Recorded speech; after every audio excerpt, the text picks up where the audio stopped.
So one of the LLMs, ChatGPT-4, ChatGPT-4a. it correctly diagnosed OCD as the primary condition in every single vignette. With 100% accuracy. That's 100% accuracy. So you're telling me the AI was able to diagnose OCD perfectly in every single case? Well, at least in this study with these vignettes, yes. Look, Wow. it even outperformed all the human groups, All the human groups? even the specialists. That's pretty wild. It is pretty amazing. So it wasn't just giving a yes or no answer. No, it wasn't. It was actually like processing the information and like thinking about it like a clinician.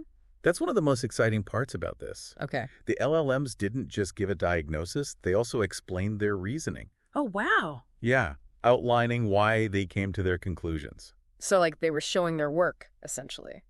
Exactly. It's like having an AI that can think like a doctor. That's mind-blowing. It is pretty incredible. So can you give us a sense of what some of the OCD themes were like in these stories? Sure. I'm assuming there are different types of OCD. Yeah, there are. Right. The vignettes covered a range of common themes you see in OCD, like harm obsessions, Right. religious obsessions, contamination fears, Got it. even some touching on more sensitive topics. Oh, interesting. Yeah. So speaking of sensitive topics, was there anything that the LLMs struggled with? That's a good question. Okay. The study did note that some of the LLMs, including ChatGPT-4, Right.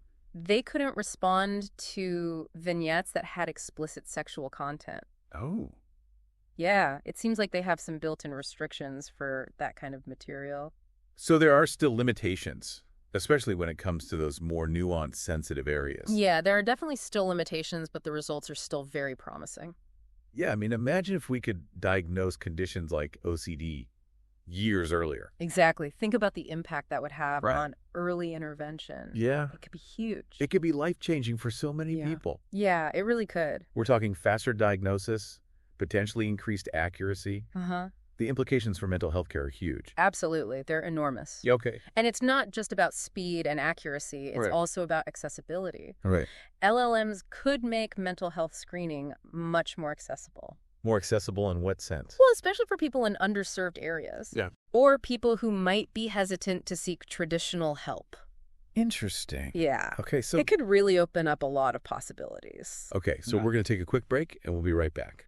You know, it's almost like having a virtual mental health screener available to anyone with a smartphone, Right. and it could offer personalized recommendations Oh, that's interesting. based on their responses. Okay, but I imagine there are concerns about that too, right? Oh, definitely. Like it feeling impersonal or something. That's a valid concern for sure. Right.